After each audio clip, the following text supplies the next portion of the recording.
우리는 부자가 되려면 부지런하고 열심히 일해야 한다고 배웠습니다. 하지만 영국의 한 부자는 잘못된 편견이라고 이야기합니다. 그 사람은 영국의 30대 젊은 부자이며 레버리지 책으로 유명한 롭 무어입니다. 오늘 소개해드릴 책은 머니, 새로운 부의 법칙입니다. 이 책에서 저자는 보통 사람들이 알고 있는 부나 돈에 대한 편견을 깨고 부자가 되는 법칙을 알려주고 있습니다. 여러분은 부자가 못 된다고 생각하시나요? 부자와 가난한 사람의 진정한 차이점을 아시나요? 이 영상을 끝까지 보면 부와 돈에 대해 많은 것을 느낄 수 있을 겁니다. 여러분은 부자가 될 수 있지만 스스로 그 길을 막고 있을 수 있습니다. 부자와 가난한 사람은 어떤 마인드 차이가 있을까요? 저자가 많은 부자들을 만나 느낀 차이점 중 인상 깊은 포인트만 이야기해보도록 하겠습니다. 첫째, 가난한 사람들은 돈을 벌기 위해 돈이 필요하다고 이야기합니다. 가난한 사람들은 좋은 사업 아이템이 생각나거나 투자를 하려면 자금이 1순위라고 생각합니다. 현재 돈이 없으니 난 사업을 못해. 투자는 다음으로 미루자. 라고 금세 포기를 합니다. 그러면서 부자들의 대다수는 증여를 받았거나 금수저라고 생각하며 부러워합니다. 하지만 영국 작가 토마스 스탠리는 이렇게 말했습니다. 나는 80%의 억만장자가 자수성가한 사람이라는 사실을 꾸준히 확인했다. 반면 부자들은 돈을 벌기 위해 아이디어, 에너지, 서비스가 필요하다고 합니다. 부자들은 현재 돈이 없더라도 어떻게든 노력을 합니다. 사업계획서를 들고 다니며 여기저기 투자금을 받으려고 열정을 쏟아붓습니다. 대다수 자수성가 부자들은 돈을 벌기 위해 좋은 아이디어를 가지고 열정을 다합니다. 둘째, 가난한 사람은 부채는 나쁘다고 말합니다. 저도 그랬고 여러분들도 어렸을 때 분명히 빚은 나쁘다고 배웠습니다. 아파트를 구매할 때 받은 대출을 하루라도 빨리 갚기 위해 목돈이 생기면 중도 상환을 하는 사람도 많습니다. 이게 나쁘다는 이야기는 아닙니다. 다만 자본주의 시스템상 부자가 되기 위한 마인드와는 거리가 있다는 겁니다. 반면 부자는 좋은 부채도 있다고 말합니다. 부자는 부채를 두 가지로 나눕니다. 나쁜 부채와 좋은 부채입니다. 일반 더울 때 쓰는 부채 말고 빚을 말하는 겁니다. 나쁜 부채는 소비성 부채이고 구매하자마자 가치가 떨어지는 것들을 말합니다. 예를 들어 자동차, 고급 핸드폰 등이 해당됩니다. 좋은 부채는 레버리지가 가능한 부채를 말합니다. 대출금을 활용한 수익이 이자보다 높을 수 있다면 좋은 부채라고 이야기합니다. 즉, 나쁜 부채는 가치가 떨어지는 것을 사기 위한 빚을 말하고 좋은 부채는 자산에 투자하기 위한 빚을 말합니다. 셋째, 가난한 사람은 부자가 되기 위해 열심히 일해야 한다고 말합니다. 얼핏 들으면 부자의 마인드 같습니다. 아닙니다. 저자는 한계가 있다고 이야기합니다. 노력이 한계에 도달하는 때가 도래한다. 당신이 하루에 개인적으로 일할 수 있는 시간이 제한되어 있어 한계에 도달했을 때가 그렇다. 임금은 더 오르지 않지만 더 장시간 일해야 할 때도 그렇다.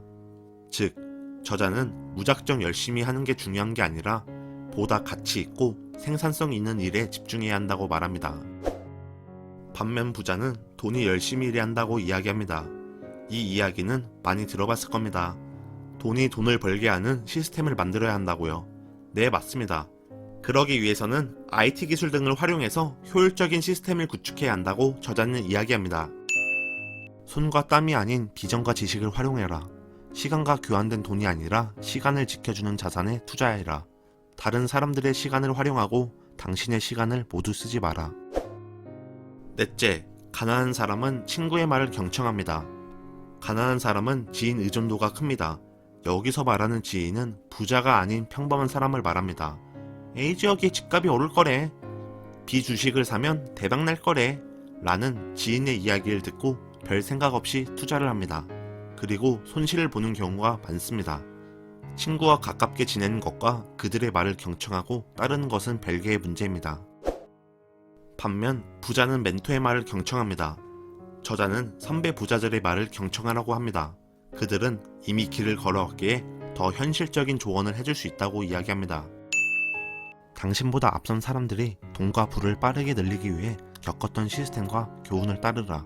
이미 눈부시게 빛나는 길을 따라가 보고 전에 그곳에 가본 적이 있는 사람들로부터 도움을 구하라.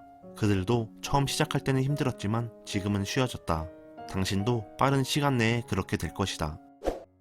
5번째, 가난한 사람은 돈으로 행복을 살 수 없다고 이야기합니다. 경제적 자유를 잃어 행복할 거라고 지인에게 이야기하면 돈이 많아도 불행한 사람이 많다고 주장하는 분이 있습니다. 그런 분에게 저자는 다음과 같이 말합니다. 지난 10년 동안 내가 만난 부자 중에 돈 때문에 행복하지 않다고 말한 사람은 단 한 사람도 없다. 롭, 제발 부탁인데 내 돈을 다 가져가줘요. 돈 때문에 너무나 불행합니다. 라고 말하는 부자를 본 적이 없다. 또한 선진국의 가난한 사람들이 저렇게 말한다고 생각한다. 하지만 그건 먹어보지도 않은 음식이 싫다고 말하는 아이들의 말과 비슷하다. 반면 부자는 행복을 위해 돈이 필요하다고 이야기합니다. 경제적 자유를 위해 돈은 필요합니다. 사랑하는 가족과 보내는 시간, 아이들이 성장하는 모습을 지켜보려면 시간이 풀이해야 합니다. 시간이 풀이하려면 충분한 돈이 있어야 합니다. 우리가 매일 아침에 회사에 가기 싫어도 출근하는 이유가 뭘까요? 충분한 돈이 없어 본인의 시간, 스트레스와 월급을 트레이드하는 거죠. 저자는 다음과 같이 표현하고 있습니다. 돈은 행복을 만든다. 더 자주, 그리고 더 쉽게 당신을 행복하게 만드는데 돈을 쓸 수 있기 때문이다. 돈은 종종 시간을 더 버는 수단이다. 또한 더 많은 돈을 벌고 나눌수록 더욱더 행복해질 수 있다. 가난한 사람의 마인드로 살면 부자가 되기 힘들 거고, 부자 마인드로 살면 부자와 가까워지게 될 겁니다.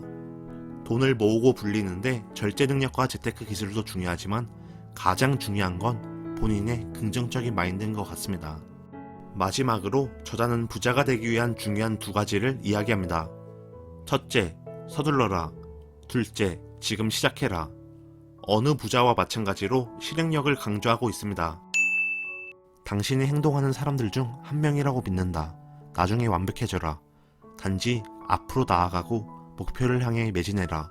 그러면 잠시 물러나는 일이 있더라도 결국 인생에서 위대한 성공을 거둘 것이다. 크게 생각하고 작게 시작하라. 그리고 지금 시작하라. 감사합니다.